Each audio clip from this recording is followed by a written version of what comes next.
Alors avant d'attaquer donc cet après-midi les sessions, la deuxième communication donc invitée, c'est Sylvie Grosjean.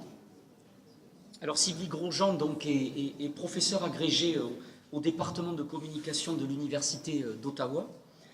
Et donc elle travaille notamment donc la question de la production et du partage des connaissances sensorielles dans divers contextes professionnels et notamment le secteur de la santé.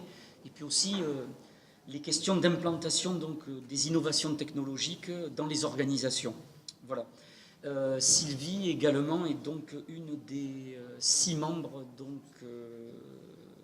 fondateurs du groupe GRICODE sur les problématiques d'information et de communication durable, qui est un groupe de recherche franco-canadien où on travaille donc particulièrement les questions de durabilité de l'information en contexte professionnel et d'apprentissage.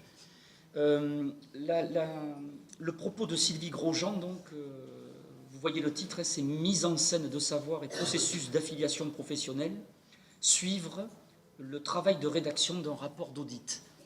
Je suis également très honoré et très heureux de t'accueillir dans nos locaux. Ah, mais merci, puisque c'est également la première fois, en tout cas, que nous t'invitons, nous, l'équipe Rudy, à Bordeaux.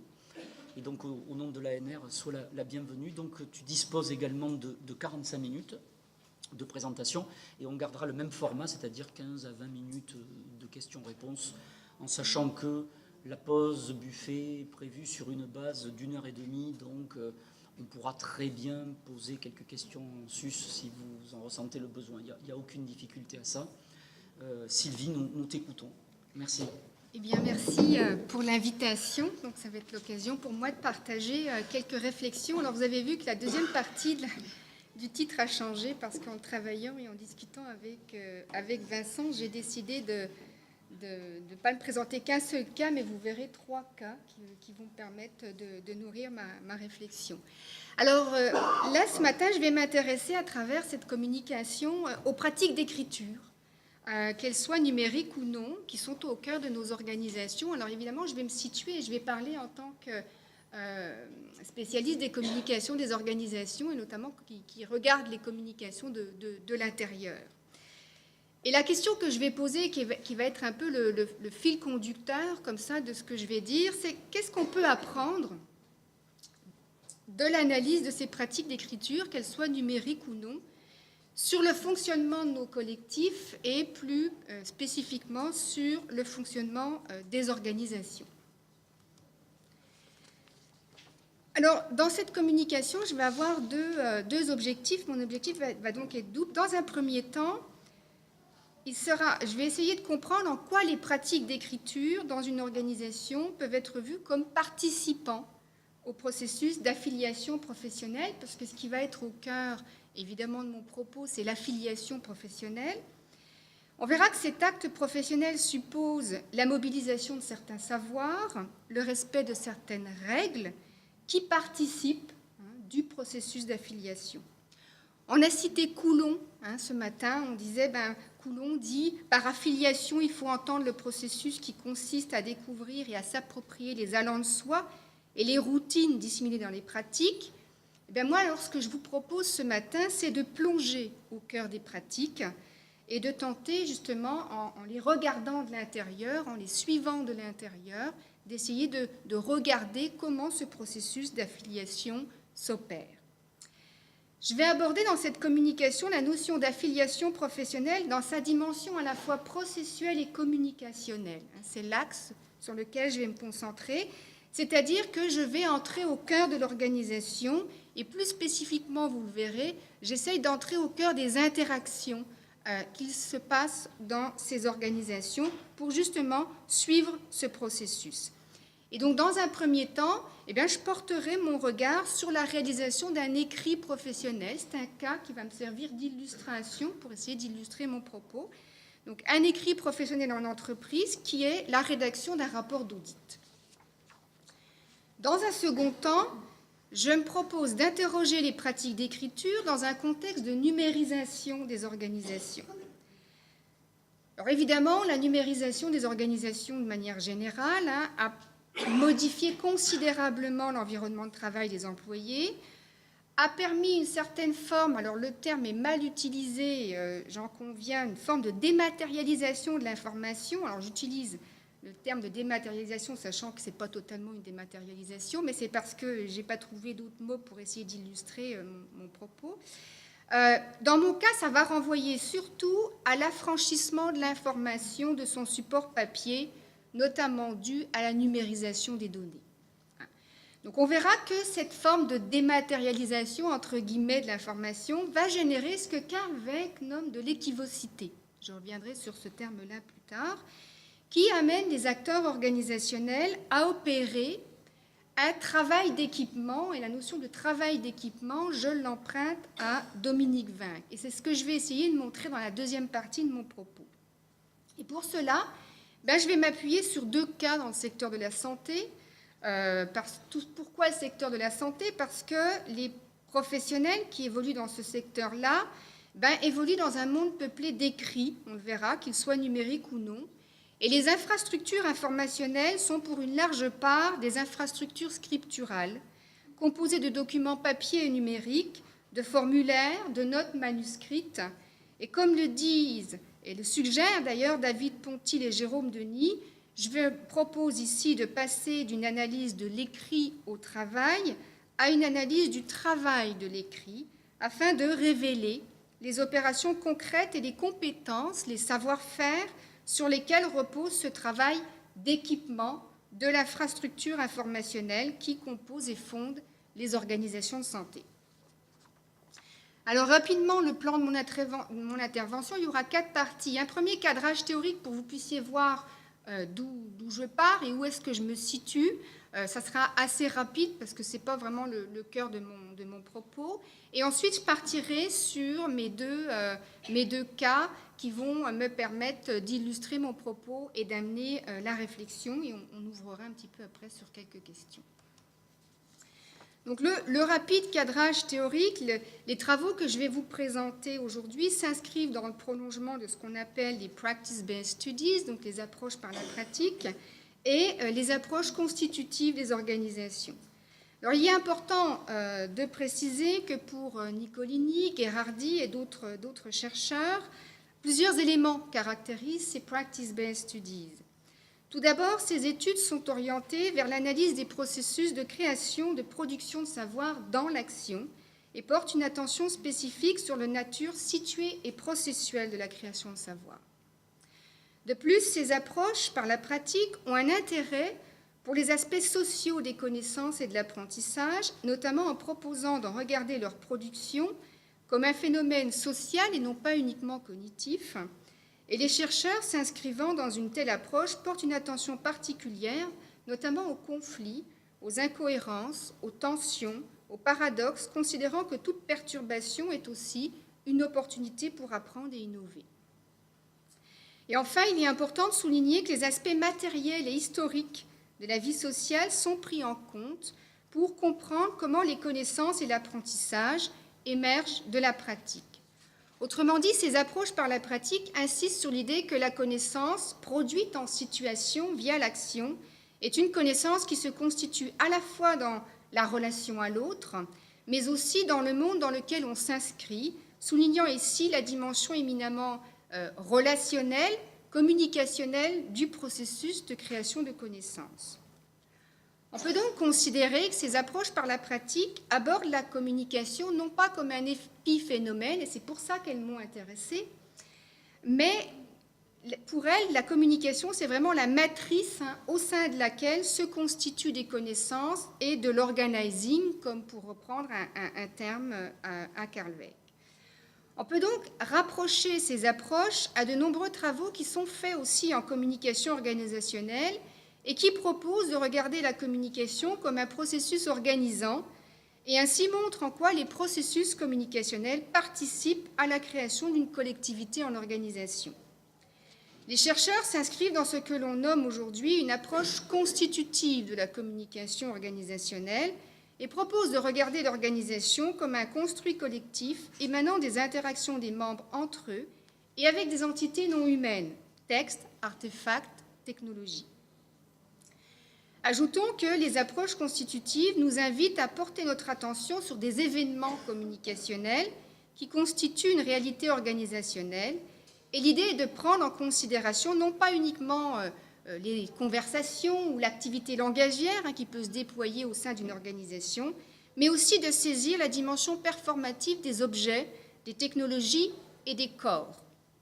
Parce que la dimension corporelle aussi a été un peu négligée dans les études sur les organisations. Et quand on apprend, eh bien évidemment, il y a aussi la dimension corporelle qui est très très présente. Alors, ma première situation, donc, je vais aborder ici, avec ce premier exemple, la question des pratiques d'écriture et du processus d'affiliation à travers une recherche que j'ai menée dans un bureau d'experts conseils en environnement. Comme je le disais en introduction, il s'agit de comprendre en quoi les pratiques d'écriture dans une organisation peuvent être vues comme participant au processus d'affiliation professionnelle. Et en effet, on va voir que savoir rédiger un rapport d'audit eh bien, fait partie des savoirs à intégrer pour devenir un consultant et intégrer cette communauté professionnelle. Donc, je vais rapidement présenter l'organisation. C'est une organisation que j'ai appelée ici Écolo, qui est implantée au Québec, mais qui a des bureaux partout au Canada, et puis qui offre différents services d'expertise environnementale, l'analyse de terrain, etc., et aussi la réalisation d'audits.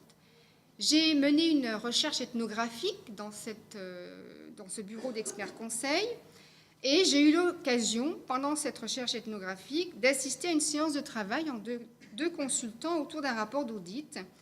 Et juste pour vous préciser que dans le cadre de cette recherche, mon objectif était plus spécifiquement d'essayer de comprendre comment se créer, se partager des connaissances au sein de cette organisation. J'ai donc filmé cette rencontre entre un consultant, on va l'appeler novice, et une consultante un peu plus chevronnée. C'est intéressant et ça va me servir de support là parce qu'en fait, cette rencontre est sollicitée par Dan, le consultant novice, qui a hérité d'un projet d'audit, projet qui a été mené par un autre bureau, par un autre acteur, un autre consultant, et lui hérite de ce dossier-là et doit rédiger ce rapport d'audit sans avoir fait l'audit lui-même. En plus de cela, ce qui complexifie sa situation, c'est qu'il n'en a jamais fait auparavant. Donc c'est la première fois qu'il réalise ce type de rapport. Il doit rédiger un rapport d'audit sans avoir fait l'audit et en travaillant à partir de documents qu'un autre collègue a produits. Donc à un moment donné, il est face à une difficulté et il sollicite Jeanne, qui est en fait la directrice du bureau où il travaille, mais en même temps qui est une consultante experte et qui a l'habitude de faire ce genre de rapport. Donc, j'ai porté vraiment, on va regarder un extrait tout à l'heure, mais l'extrait que je vais présenter pour illustrer mon propos est un extrait intéressant parce qu'évidemment, au cours de cette réunion qui va durer 1h20 et où ils ont les documents devant eux, eh bien, ils soulèvent tout un tas de problèmes, d'incompréhension, d'incohérence dans le texte, ils les discutent ensemble. Et évidemment, pour moi, c'est un moment extrêmement riche parce que c'est un moment où il y a de l'interaction.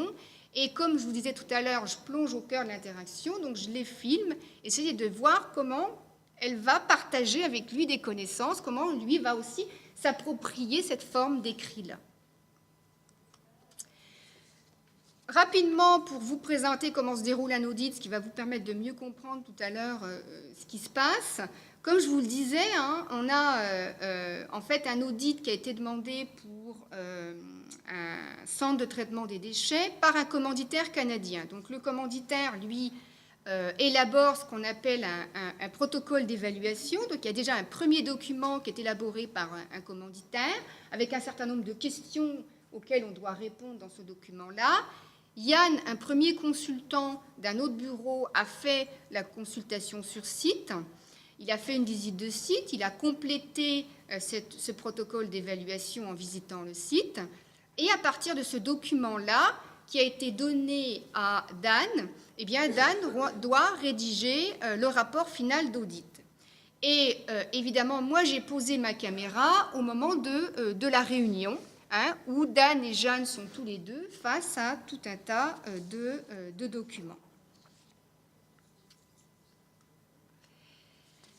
Alors, on va voir que cette rencontre entre Dan et Jeanne est l'occasion pour le chercheur de révéler une forme de savoir caché dans l'agir professionnel. Cette interaction autour d'un écrit professionnel favorise la réflexion dans l'action et contribue à rendre explicites et communicables des connaissances liées à des savoirs rédactionnels et informationnels à acquérir lorsque l'on est un consultant travaillant pour cette organisation. En résumé, tout au long de la séance de travail, les deux consultants tentent de donner sens à certains passages des documents qu'ils ont sous les yeux en partageant successivement leur interprétation et questionnement.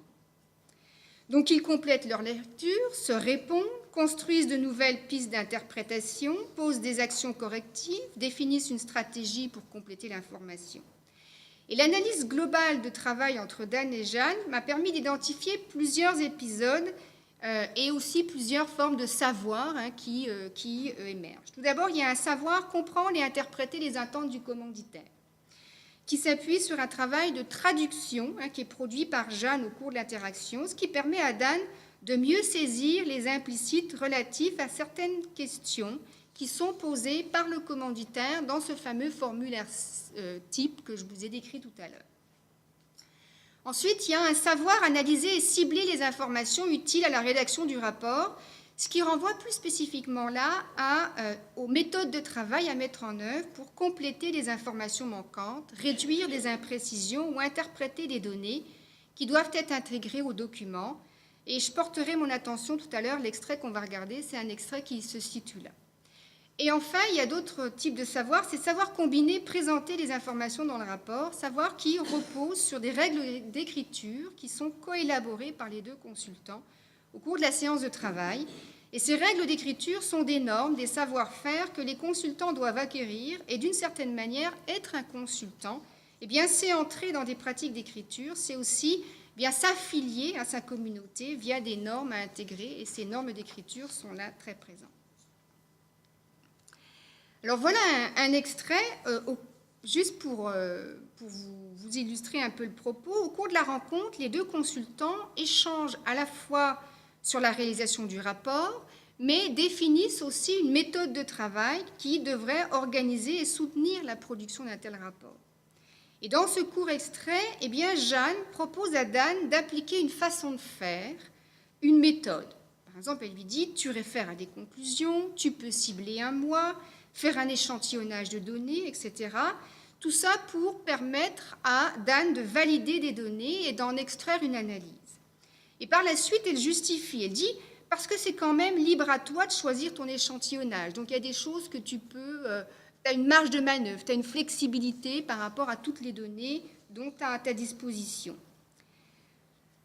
Et elle termine son propos en disant « fais que c'est ça un audit. » Donc, elle élabore tout un tas de méthodes, de comment il peut organiser toute cette information qu'il a, parce que lui, ce qu'il a, c'est qu'il est submergé d'informations, il y a tout un tas de tableaux statistiques qui lui viennent de partout, mais qu'est-ce que je fais avec tout ça? Comment j'arrive à synthétiser tout ça? Quelle est l'information pertinente que je dois mettre dans mon rapport final? Donc, elle lui donne une méthode de travail.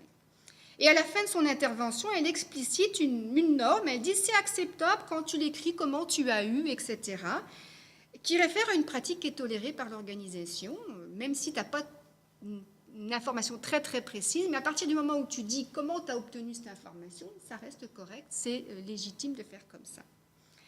Tout au long de l'interaction, Dan prend de nombreuses notes. D'ailleurs, je vous ai mis un extrait de sa feuille à côté. Vous voyez qu'il annote constamment tout ce qu'elle dit, etc. Et puis, il y a un certain nombre de régulateurs verbaux aussi, comme des des OK, qui sont la manifestation d'un alignement entre les deux consultants. Ça manifeste aussi à la fois l'attitude d'écoute de Dan, qu'il positionne dans un rôle d'apprenant, en quelque sorte. Le processus interactionnel qui mène à la constitution d'une méthode de travail sur laquelle s'appuie la production d'un rapport d'audit montre aussi comment s'accomplissent ici des rapports sociaux, un rapport entre apprenant et mentor, mais aussi évidemment une norme de travail, puisque la méthode mise en œuvre de l'information dans le rapport d'audit, c'est une méthode mise en œuvre par l'organisation, qui est tolérée par l'organisation. C'est comme ça qu'on fait quand on travaille. Donc il est manifeste dans l'extrait que la relation construite au cours de cet échange est une relation qu'on pourrait qualifier de tutorielle, car les deux consultants sont pleinement engagés dans l'action, une relation dissymétrique qui caractérise la position de Dan comme position d'apprenant par rapport à Jeanne. Et les objectifs des deux consultants sont ici complémentaires. Pour Dan, il s'agit d'apprendre et d'intégrer sa communauté professionnelle via la pratique de cet écrit-là. Et pour Jeanne, de partager son savoir pour réduire l'ambiguïté qui est inhérente à cette situation dans laquelle ils sont confrontés. Ainsi, apprendre à rédiger un rapport d'audit, c'est se situer par rapport à des pratiques existantes au sein de l'organisation, c'est progressivement intégrer les normes et les règles organisationnelles, et c'est se sentir appartenir à une communauté de métier, une communauté professionnelle, c'est donc s'affilier aussi progressivement. Donc voilà pour mon premier exemple, et je reviendrai sur ça dans ma conclusion, mais ça pour illustrer un peu mon propos.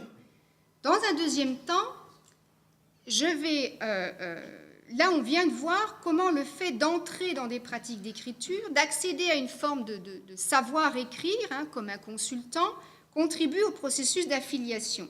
C'est donc, dans mon premier cas, le travail de l'écrit comme soutenant le processus d'affiliation qui a été au cœur de mon propos.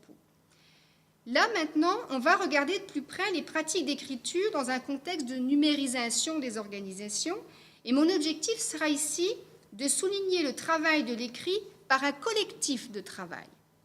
Donc, afin de montrer en quoi ce travail de l'écrit dans un contexte de numérisation des organisations soutient à la fois les processus collectifs, la coordination des actions et plus globalement l'organizing à Carl Weick.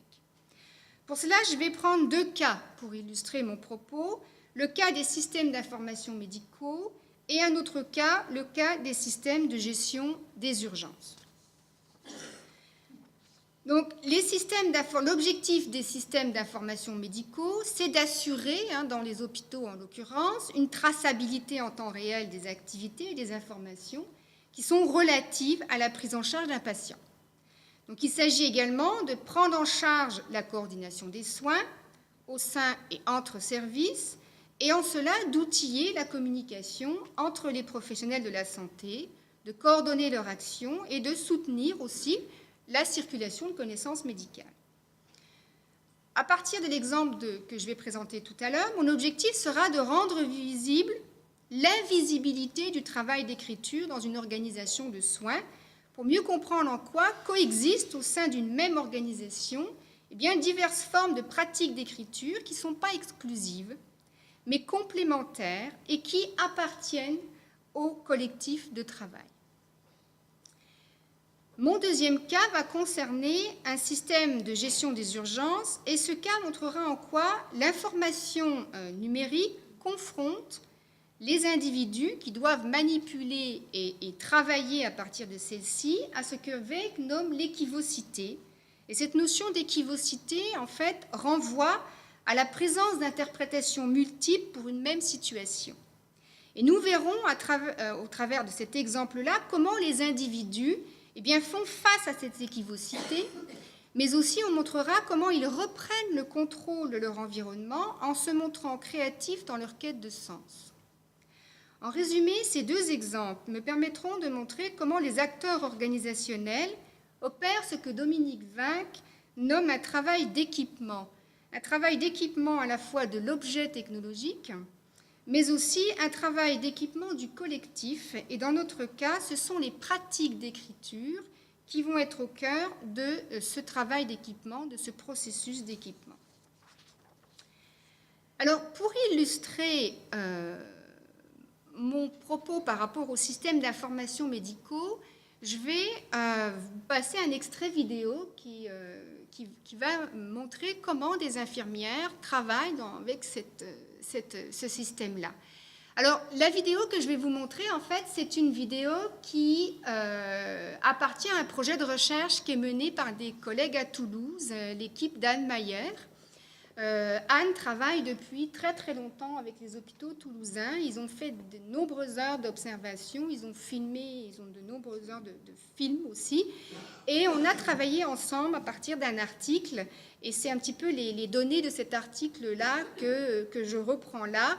Mais je dirais tout le travail empirique de recherche et de terrain, je dirais la gloire est à donner à l'équipe d'Anne Mayer qui ont de superbes données justement parce qu'ils rentrent au cœur de ces organisations de soins. Mais je trouve que c'est un extrait vidéo qui illustre très bien, on verra, la manière dont sont utilisés ces systèmes d'information.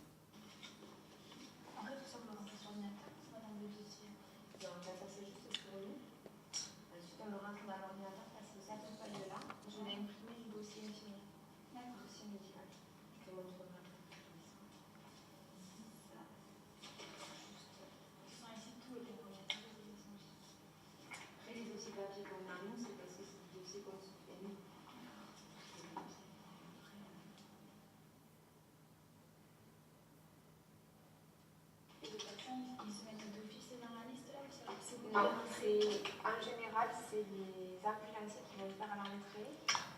Mais comme les entrées, ouais, par l'accueil. Très souvent, les ambulanciers ne vont pas faire l'entrée, donc ça nous de la salle d'information.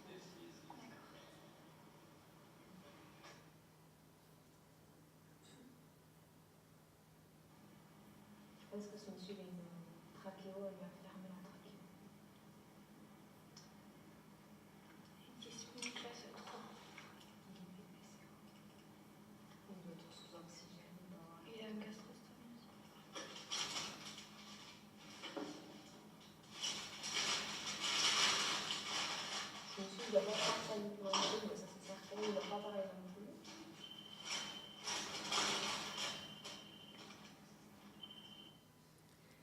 Voilà. Alors, on va regarder un petit peu plus en détail cet extrait-là. Ce qui nous a intéressé quand on a regardé cette vidéo, c'est cet entrelacement de technologies, de conversations, d'écrits. Je veux dire, tout est entremêlé. Hein, on voit bien que tout est complémentaire et on ne peut pas séparer les choses. Dans cet exemple, ce qui est intéressant, c'est qu'il y a une infirmière qui a l'habitude, mais il y a une novice avec elle. C'est pour ça qu'elle lui explicite tout ce qu'elle fait. Donc pour nous, c'est aussi l'occasion d'avoir accès à tout ce qui se fait. Donc dans cet exemple, on observe deux infirmières qui sont en charge de collecter des informations sur un patient qui vient d'être admis à l'hôpital. Il y a une infirmière experte, il y a une plus novice, et elles sont toutes les deux devant le dossier électronique du patient. Dans un premier temps, l'infirmière imprime une feuille du dossier informatisé patient qui est intitulée « Recueil de données à l'entrée ». Et ensuite, elle explique à sa collègue « La feuille-là, je l'ai imprimée ». Donc, il s'agit tout simplement d'une impression écran comportant les cases avec des éléments qui relèvent du diagnostic, du motif d'hospitalisation, etc. Un certain nombre d'informations, mais c'est tout simplement une copie écran de ce qu'elle a à l'écran, qu'elle se fait en version papier. Ensuite, vous avez vu, elles mettent toute une série d'étiquettes à code-barre donc sur la feuille. Puis évidemment, on imagine que le patient va avoir un code-barre autour du bras, etc. Et ensuite, l'infirmière va consulter des informations, des fichiers déposés dans le dossier administratif et médical du patient pour rassembler un premier ensemble d'informations qu'elle va progressivement annoter sur sa feuille d'entrée. Donc, dans l'extrait 1, on voit l'infirmière prendre des notes sur sa feuille tout en lisant les informations à l'écran d'ordinateur, mais elle ne fait pas que les lire, les informations, et les recopier sur sa feuille, elle formule des hypothèses. Je pense que ce monsieur, il a.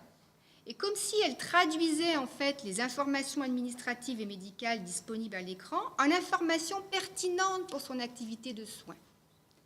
Donc l'infirmière annote la feuille d'entrée au fil des éléments qu'elle glane, qu'elle filtre, qu'elle organise à partir de divers documents, mais aussi des conversations parfois qu'elle a avec quelqu'un qui vient de rentrer dans la salle, elle lui demande une information complémentaire, un médecin, etc. Et puis elle prend connaissance d'informations qui déclenchent chez elle une série d'énoncés, une série d'hypothèses quant aux capacités du patient à pouvoir parler, manger, etc. Et cette feuille fait l'objet d'un premier ensemble d'inscriptions en préalable à la rencontre avec le patient. En équipant ainsi l'infirmière en amont de la rencontre, il s'agit d'éviter de solliciter aussi inutilement un patient qui peut être dans une situation affaiblie. Et puis, il s'agit aussi pour le soignant de se préparer à cette rencontre-là. Comment je vais aborder le patient et donc progressivement aussi à se préparer à son activité de soins. L'extrait est donc assez représentatif pour nous et il illustre bien la manière dont s'entrelacent au cours de l'activité des conversations avec les collègues, des objets et des systèmes techniques, des écrits multiples, le tout opérant un travail d'équipement progressif à la fois de l'objet technologique et du collectif. Tout d'abord, qu'est-ce qu'on apprend? Tout d'abord que la feuille qui est complétée par l'infirmière est un objet scriptural hybride, pour reprendre un terme à David Pontil et Jérôme Denis. Pourquoi? Parce qu'il est à la fois imprimé et manuscrit, mais aussi porteur de normes et façonné au fil des interactions au sein de l'équipe soignante. Or, le constat est celui d'une écriture qui est une écriture collective dans ce cas-là, qui devient tracée et qui va tracer la collaboration, parce que c'est au fur et à mesure, je dirais, de mes rencontres avec le collectif, de mes rencontres avec le système dans lequel quelqu'un a déjà entré des données, que, à ce moment-là, cet écrit-là s'élabore. Alors que lui, le système d'information, il ignore cet aspect collaboratif du travail en postulant que la coordination repose sur la transmission de données. Par ailleurs, les conversations, les récits qui accompagnent ces pratiques d'écriture sont aussi l'occasion de valoriser différents savoirs, différentes pratiques, de donner sens à des informations et de permettre d'anticiper et d'élaborer des actions, des décisions de prise en charge d'un patient. De plus, la feuille qui fait l'objet de pratiques scripturales de la part du personnel infirmier offre une flexibilité que n'offre pas le système informatisé, sur écran notamment, parce que cette feuille, elle va circuler avec l'infirmière dans la chambre du patient sans faire écran. Parce qu'évidemment, le travail de soin, c'est un travail de relation aussi. Donc, en résumé, dans cet extrait, on peut voir comment l'infirmière s'équipe progressivement pour son activité, et par la même occasion, elle équipe le collectif de travail via les codes barres posés sur les bracelets du patient, sur le dossier, sur sa feuille, sur laquelle elle prend des notes. Et on remarque aussi que l'infirmière novice est ici initiée à ces pratiques, plus précisément à ce travail d'équipement de l'objet. Quand elle lui dit de toute façon tout est informatisé, et l'autre elle lui dit la feuille là je l'ai imprimée du dossier. Après les dossiers papier qu'on a nous, le nous renvoie bien à ce collectif de travail, c'est parce que c'est des dossiers qu'on se fait nous. Donc on rentre dans ce collectif-là et je veux dire il est parlé aussi là, il est mis en acte d'une certaine manière. Participer, contribuer à ce travail d'équipement d'une certaine manière, c'est progressivement s'affilier aussi, c'est intégrer les façons de faire et d'agir d'un collectif de travail. Donc voilà un petit peu pour mon premier exemple. Je vais prendre maintenant mon deuxième exemple avec les services de répartition des urgences. Sur la photo qu'on a là, on a une centrale de répartition des urgences, donc c'est là où les appels au 911 convergent. Donc, c'est des endroits intéressants à observer quand on fait de l'ethnographie parce que c'est des endroits où vont se prendre énormément de décisions d'action, où se coordonne le déplacement des ambulances qui sont réparties sur un territoire à couvrir. Et dans le cas de leur tâche de répartition des véhicules ambulanciers sur le territoire, les répartiteurs d'urgence, qui sont toujours 2 dans la centrale de répartition, doivent se tenir informés des modifications dans le positionnement des ambulances pour pouvoir constamment mettre à jour en temps réel leur information. Et pour ça, ils ont un système d'information qui va leur permettre de visualiser à l'écran tout un tas d'informations concernant les ambulances disponibles, leur positionnement sur le territoire, et sur un autre écran, ils ont des informations sur l'adresse de l'appelant, son numéro de téléphone, des renseignements médicaux dans le cas où celui-là est connu des services, etc. Donc, quand on a mené les observations au sein de ce centre de répartition des urgences, spontanément, les premiers moments d'observation, on se rend compte qu'il y a énormément d'échanges. Malgré tout ce dispositif informatique, il y a énormément d'échanges entre les répartiteurs d'urgences. Ils se parlent beaucoup, mais pas uniquement oralement aussi. Il y a aussi des échanges corporels assez significatifs. Et il y a une actualisation de leurs données qui est constante et ils utilisent alors une feuille papier qui vient faire, on le verra, double emploi avec le système informatique.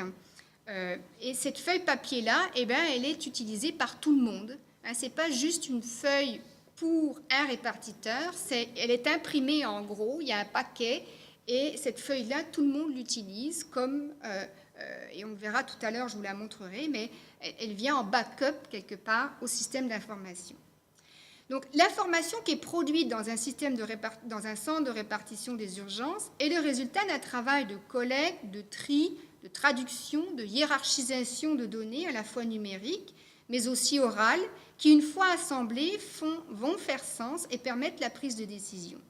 Les services d'urgence sont donc des terrains pertinents pour questionner le processus de construction de l'information et pour établir en quoi elle résulte d'une certaine organisation du travail qui repose, comme nous le verrons, sur une intrication de pratiques d'écriture multiples qui exigent des opérateurs d'incorporer des normes et des règles, mais aussi parfois de savoir les contourner. Au cours d'une recherche, et au cours de cette recherche-là, dans ce centre, on a constaté à plusieurs reprises que les répartiteurs d'urgence font face à une certaine forme d'équivocité qui est liée notamment à cette dématérialisation de l'information à laquelle ils ont accès, équivocité qui se manifeste notamment par une perte de sens. Alors, je vais vous montrer un exemple dans un court extrait. Dans cet extrait, il y a un décalage entre l'information numérique et l'information réelle par rapport à une ambulance. Donc, le mobile, c'est les ambulances. Ils les appellent mobile 1, mobile 2, mobile 7. Donc, l'équivocité à laquelle doivent faire face les répartiteurs et avec laquelle ils doivent composer semble proscrire le recours unique à l'information numérique parce que celle-ci parfois est décontextualisée. Donc, on a besoin de redonner sens à cette information-là. Donc, on va regarder ensemble quels outils ils ont développés. Parce qu'ils ont, tout à l'heure, je disais, il y a cette potentialité chez les individus à être créatifs. Quand on est déstabilisé, eh bien, on va essayer de reprendre le contrôle sur notre environnement. Donc, comment eux ont essayé de reprendre le contrôle un peu sur cet environnement-là? Quels outils ils ont développés? Comment ont-ils équipé, justement, le système d'information pour le rendre plus robuste et fiable? Comment ont-ils équipé le collectif pour soutenir une meilleure coordination de leurs actions? Lors de nos observations dans la centrale de répartition, on remarque très rapidement qu'au cours de chaque appel, il y a une intense activité d'écriture de la part des répartiteurs. Donc le système, lui, se met à jour tout seul. Il rentre très peu de données dans le système, il est automatisé.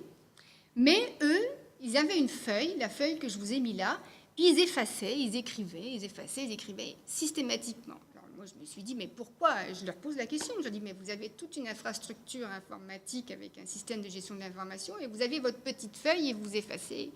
Pourquoi? Et là, ils me font venir devant la centrale et ils me disent, regarde l'écran, juste l'écran d'ordinateur, dis-moi où est mon mobile 1. Ça me prend quelques secondes et je lui dis, ben, il est là, il est localisé à tel endroit. OK. Maintenant, tu regardes que ma feuille et dis-moi où est le mobile 7. Fraction de seconde, je l'avais. Ils ont réorganisé l'information parce que, bon, le principe de la répartition d'urgence, c'est de pouvoir réagir rapidement. Le système les ralentit dans leur identification de où sont localisées les ambulances pour pouvoir prendre la décision de les faire se déplacer rapidement. Donc, ils ont été obligés de se créer, de réorganiser l'information sur une feuille et de la réorganiser de manière à prendre en considération pas uniquement là où est localisée l'ambulance, mais il y a tout un tas d'informations aussi qui sont sur cette feuille-là, notamment sur la gestion du temps de travail des ambulanciers. Parce que la gestion du temps de travail des ambulanciers est gérée par une convention collective. Et le système, lui, ça, il n'en a rien à faire. Puis en plus de ça, il y a aussi sur leur feuille la gestion de la disponibilité des ambulances dans les hôpitaux. Parce qu'eux, ils savent que quand une ambulance arrive à l'hôpital pour un arrêt cardiaque, les ambulanciers ne sont pas disponibles avant 45 minutes parce que la procédure est plus longue que pour une jambe cassée. Sauf que le système, lui, est programmé pour libérer l'ambulance au bout de 20 minutes. Donc l'ambulance va être dans le système affiché comme étant disponible, mais eux, compte tenu du contexte, qu'ils savent que l'ambulance est arrivée là à l'hôpital pour un arrêt cardiaque, elle va être encore mobilisée pendant 15 minutes. Donc leur feuille leur permet d'une certaine manière, de recontextualiser un certain nombre d'informations qui leur permettent de donner sens, de faire sens à un certain nombre de choses. Donc il s'agit ici de produire de la vigilance face à l'équivocité et en même temps il s'agit pour les opérateurs de restructurer l'information, de faire sens de celle-ci et d'inscrire le collectif de répartiteurs dans des pratiques d'écriture reconnues et légitimes parce que les nouveaux, eh bien, ils apprennent à utiliser cette feuille en plus du système. D'ailleurs, ces outils papier équipent certes l'outil technologique, ils l'équipent parce qu'il y a besoin d'être équipé pour être plus efficace, mais ils équipent aussi le collectif de travail puisque les répartiteurs novices apprennent à utiliser ces écrits à la fois numériques et papier et ils doivent les intégrer dans leur pratique. La feuille là, c'est une feuille que collectivement, c'est une norme, c'est normé, on l'utilise comme on doit utiliser le système informatique. Alors je vais revenir sur mes cas en conclusion. Donc les exemples que j'ai voulu présenter ici montrent bien en quoi les organisations sont un monde peuplé d'écrits, qu'ils soient numériques ou non. Mais d'une certaine manière, on a aussi voulu montrer que l'idéal d'une organisation sans papier reste un idéal et que la réalité est bien plus complexe que ça. Pour conclure mon propos, j'aimerais revenir sur 2 points qui me paraissent importants et qui permettront peut-être aussi de lancer la discussion.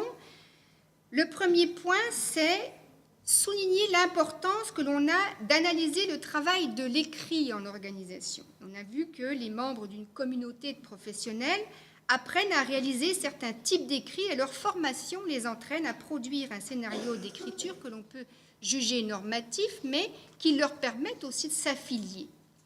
Un écrit professionnel n'existe que dans la mesure où les professionnels se l'approprient moyennant un travail collectif. C'est donc le travail d'un collectif qui finalement permet à des pratiques d'écriture de traverser le champ des manières de faire, acceptées et acceptables, afin de devenir un écrit de métier. Nous avons vu en quoi la transmission, l'apprentissage sont des moyens du collectif pour permettre le passage d'un écrit réalisé dans une situation professionnelle à un écrit professionnel inscrit dans une histoire organisationnelle. Savoir rédiger un rapport d'audit peut être vu comme un écrit professionnel car une identité professionnelle se construit autour de savoirs partagés et transmis à travers des pratiques d'écriture. Les nouveaux apprennent à rédiger ce type de document et ainsi à respecter certaines normes d'écriture propres à l'organisation mais aussi propres à la profession. Ensuite, mon deuxième point, c'est qu'il y a un intérêt à suivre le travail d'équipement de l'infrastructure informationnelle. À travers 2 exemples dans le domaine de la santé, j'ai tenté de montrer comment les acteurs organisationnels négocient, testent, transforment l'équipement technologique supposé améliorer, soutenir les activités quotidiennes. Les acteurs organisationnels vont équiper l'objet de différentes manières, le transformer afin qu'il s'intègre à leur activité et devienne signifiant. Ainsi, le travail d'équipement est dirigé vers l'objet qui va lui-même être doté de fonctions, d'artefacts complémentaires, comme la feuille pour les répartiteurs d'urgence ou l'impression écran pour l'infirmière. Mais aussi, le travail d'équipement est aussi dirigé vers le collectif. Le collectif s'équipe alors progressivement de conventions, de compétences, d'outils, à travers lesquels se crée de l'organisé, se constitue une organisation. La notion de travail d'équipement est un premier socle important pour révéler la dynamique interactionnelle en suivant à la fois les acteurs organisationnels et les objets coélaborés, mobilisés, transformés au cours de l'action. Mais cette notion nous permet d'aborder 2 choses. À la fois l'équipement d'un système d'information dans le cas des organisations de soins qui caractérise le collectif de ceux qui le produisent, le mobilisent et le transforment. Mais le travail d'équipement est intéressant aussi à examiner car il permet de montrer la manière dont les acteurs organisationnels façonnent leur infrastructure informationnelle, façonnent leur écrit et leur permet d'agir en situation. Il ne s'agit donc pas simplement de rendre compte du travail des équipes, des collectifs, mais du travail d'équipement qu'ils réalisent en suivant notamment leurs pratiques d'écriture. Voilà, je vous remercie.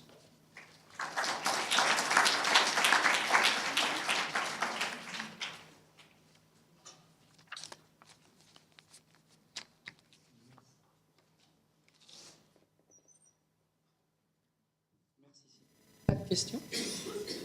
Jean-François.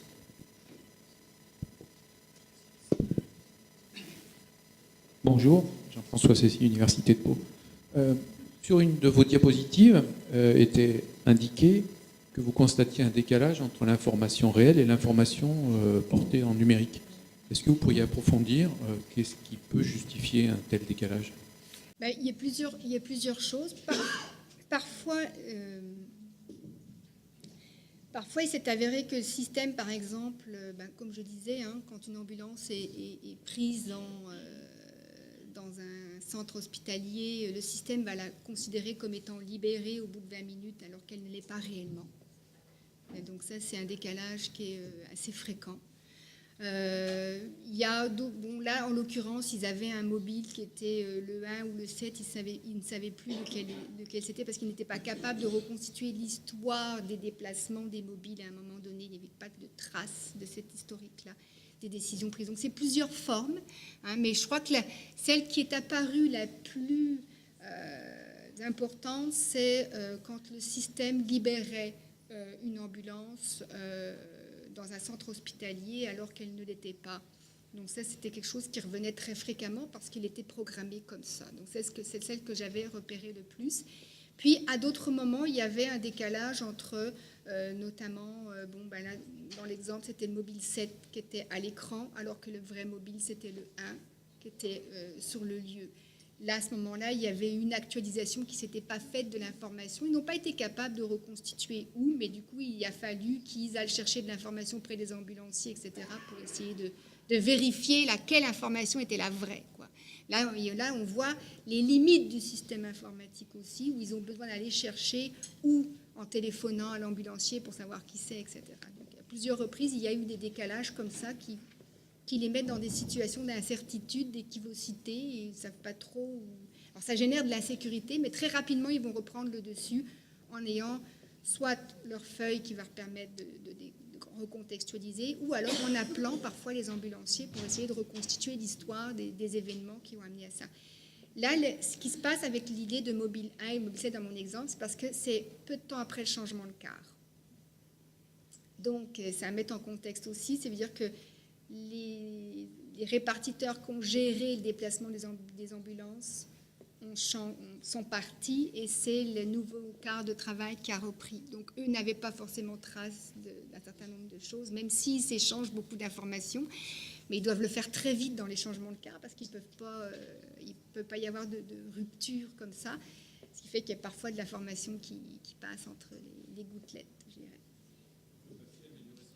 Oui, le papier améliore, puis certains même, en plus du papier, certains ont des post-it personnels. Mais le papier, je me suis concentrée sur le papier parce qu'il y a vraiment une dimension collective de ce papier-là. Je veux dire, c'est un outil collectif qui est partagé.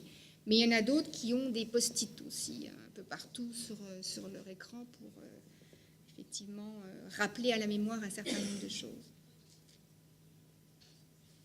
Autre question, réaction, Éric?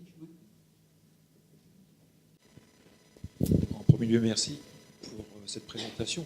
Une question me vient, c'est sur les processus d'autonomisation, mais pas dans le sens où l'a présenté notre collègue tout à l'heure. C'est-à-dire que, est-ce qu'il n'y a pas des enjeux de professionnalisation et des enjeux d'autonomie professionnelle par rapport à ces écritures et écritures? Dans un premier cas, il me semble qu'on est dans un processus d'initiation, d'affiliation et d'insertion dans un milieu professionnel avec des pratiques professionnelles. Dans l'autre, c'est peut-être aussi une manière de conserver une autonomie professionnelle par rapport à un environnement qui déprofessionnalise, ou tout du moins qui contraint l'activité professionnelle. Et ma question derrière, c'est est-ce que dans vos approches, ces tensions que vous avez exprimées au départ, elles sont de nature... comment vous arrivez à les prendre en compte et à les observer d'une part, et à les prendre en compte d'autre part dans vos analyses? Alors, ça c'est intéressant parce que dans les approches par la pratique, justement, l'idée, pouvoir saisir les moments où se construisent des connaissances dans ces moments de tension. Donc, quand je fais les analyses, donc moi j'ai 1 heure par exemple pour reprendre la rédaction du rapport d'audit. J'ai 1h20 de film vidéo. Comment j'analyse cette vidéo-là? Comment j'entre dans cette vidéo? Je ne peux pas tout analyser en détail comme ça. Donc la première chose que je me fais, c'est moi ce que j'appelle une sorte de synopsis. Mais dans mon synopsis, je vais me concentrer, dans un premier temps, à repérer systématiquement tous les moments de tension. Soit des moments où on exprime une tension, vous savez, il faut rire un peu nerveux, une critique de ce qu'a fait le collègue, un moment où on ne sait pas où on est, bon, etc. Donc je vais les repérer dans mes vidéos.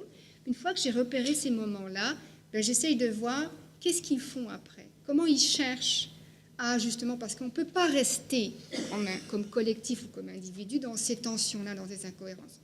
Ce que nous disent l'approche par la pratique, c'est justement, c'est des moments intéressants pour le chercheur, parce que c'est des moments où les collectifs cherchent à reconstruire quelque chose.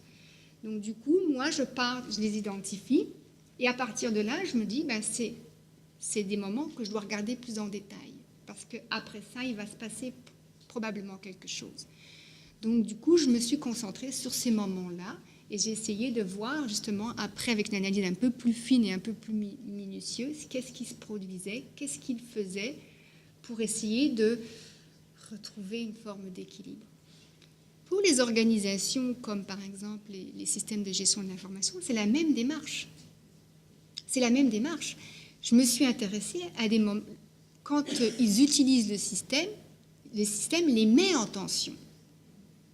Donc, moi, ce qui m'intéressait, c'est encore ces moments-là. Et d'ailleurs, c'est d'où le cadrage théorique par les approches par la pratique que je trouve extrêmement intéressant, parce que pour moi, il est parlant, il est significatif, parce qu'il me permet de rentrer par les incohérences. Et alors, là où je fais le jumelage avec les approches constitutives des organisations, c'est que ce sont des événements communicationnels. Donc, du coup, mon point d'entrée, c'est la communication, pas parce que quand on est mis en tension comme individu, ben, le recours qu'on a, c'est d'essayer de communiquer, d'interagir, ou avec ma technologie, ou avec quelqu'un d'autre. Mais à un moment donné, il y a des processus communicationnels qui vont se mettre en branle. Donc c'est là l'intérêt de ce cadrage théorique que je trouve qui se complète bien d'une certaine manière. Merci Sylvie. D'autres questions, réactions? Je vais me permettre de poser une question, c'est pour ça que je me mets un peu plus en retrait. En fait, est-ce que tu convoques la dimension historique et historicité de ces documents papier? C'est-à-dire que je m'explique.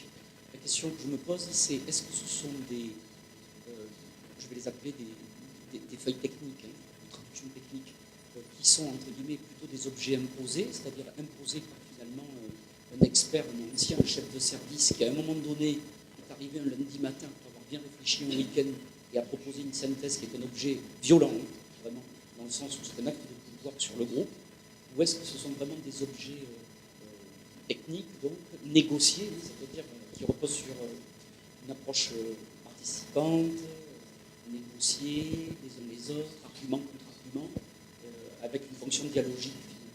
Alors c'est intéressant parce que si on prend les deux cas des organisations de santé, la question que tu soulèves, elle est intéressante parce que dans le cas des répartiteurs d'urgence, la feuille est négociée, elle fait consensus, et donc elle participe de l'histoire de l'organisation parce qu'elle existe, cette feuille-là, elle a toute une histoire, et à un moment donné, bon, elle a été retravaillée, etc. Et à un moment donné, le collectif s'est entendu pour se dire, c'est cette feuille-là qu'on va utiliser. Et quand je dis le collectif, je dis aussi la gestion. Donc, je dirais, les superviseurs acceptent l'utilisation de cette feuille-là. Donc, il y a vraiment consensus autour de cette feuille-là pour les services d'urgence. Pour les hôpitaux, elle ne fait pas consensus. Elle met en tension les collectifs. Et ce n'est pas stabilisé. Mais c'est là où est le rôle du chercheur, je trouve, qui est intéressant dans ce cadre-là, et pour en discuter avec ma collègue, c'est que c'est aussi le rôle du chercheur de montrer que ces feuilles-là, même s'ils mettent en tension l'organisation et qu'elles ne font pas consensus, c'est aussi de signifier à l'organisation, elle a un rôle, elle existe, c'est pas innocent si elle existe, cette feuille-là, c'est parce qu'elle vient soutenir le travail de soins, ce que ne permet pas le système d'information comme il a été conçu pour l'instant. Donc il offre une flexibilité que n'offre pas le système. Mais dans l'article qu'on a rédigé avec Anne, on montre à un moment donné qu'elle ne fait pas consensus au sein du collectif, ces pratiques d'écriture, etc.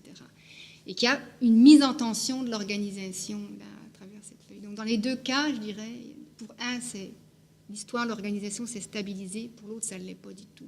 C'est encore en phase de négociation.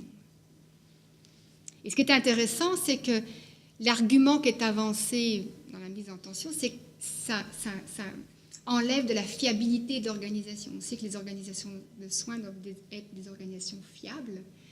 Et alors, l'idée, l'argument qui est développé dans les hôpitaux, c'est de dire ça les rend moins fiables si vous faites du papier. Le système est fiable. Ça, c'est l'argument qu'on nous envoie. Mais comme chercheurs, quand on rentre à l'intérieur des pratiques, ce qu'on leur montre, c'est que la fiabilité du système, elle est renforcée par ces pratiques d'écriture et ces feuilles qui circulent.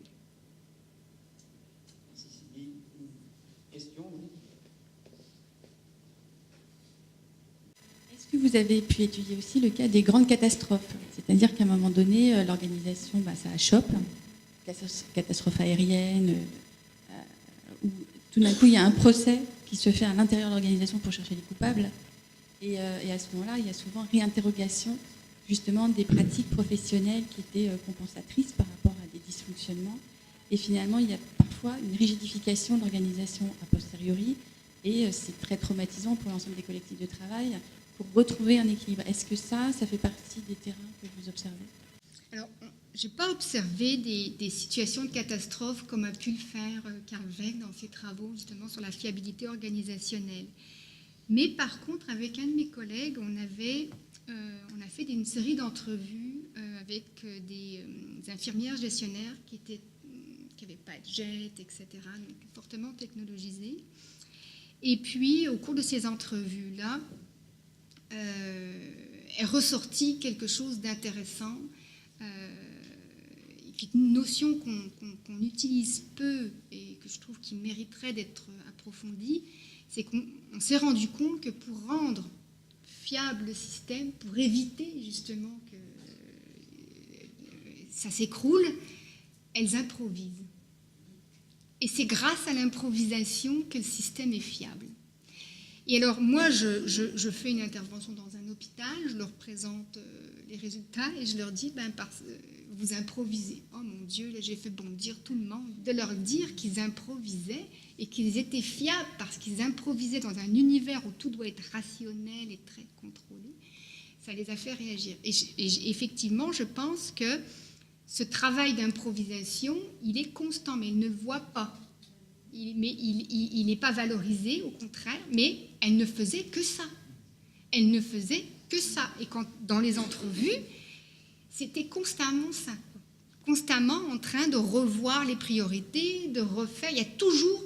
On va dans un hôpital, il n'y a rien de stable dans un hôpital. Et je dirais, il faut penser nos organisations. On les pense stables, nos organisations, parce que celles dans lesquelles on travaille, l'université est relativement stable, je veux dire. Rentrons dans un hôpital. Oui, mais par rapport à d'autres types d'organisations où ça bouge tout le temps, aller dans un service d'urgence d'hôpital, il n'y a pas une minute où ça se passe comme on l'avait anticipé. Donc, dans ces organisations-là, c'est constamment en train de réajuster les priorités, de revoir, de réinterpréter, de refaire sens de la situation, d'improviser constamment. Et pour cela, oui, on a besoin de nos technologies, on a besoin de nos résultats de labo, etc., de ce qui circule dans le système, mais j'ai aussi besoin de mes collègues, comme j'ai aussi besoin de mes petits mots. Et donc c'est toute cette infrastructure informationnelle qui permet de rendre, je dirais, nos organisations fiables et robustes d'une certaine manière. Et on a tendance à l'oublier quand on développe les systèmes d'information.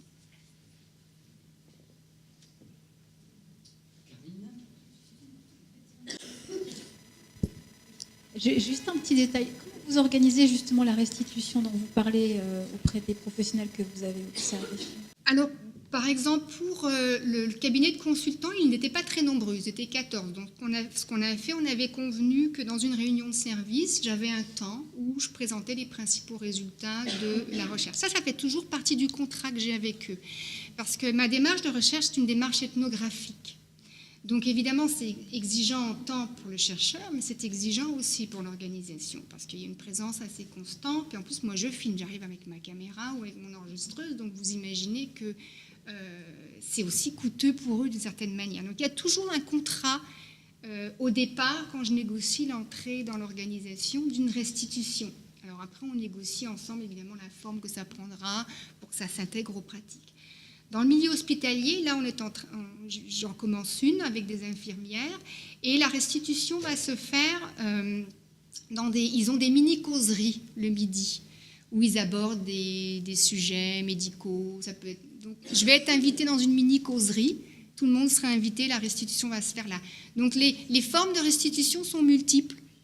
Je propose aussi souvent aux gens, je leur dis, quand un article va être publié, je vous l'envoie.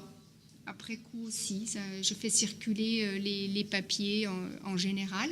Mais pour la restitution orale, alors la restitution orale, elle est importante pour moi aussi, parce qu'elle me permet de valider des interprétations ou de compléter certaines interprétations, parce qu'il y a des choses on n'est pas des experts. Par exemple, moi, en hydrogéologie, je ne suis pas une experte. Donc, à un moment donné, effectivement, on pouvait interpréter un certain nombre de choses.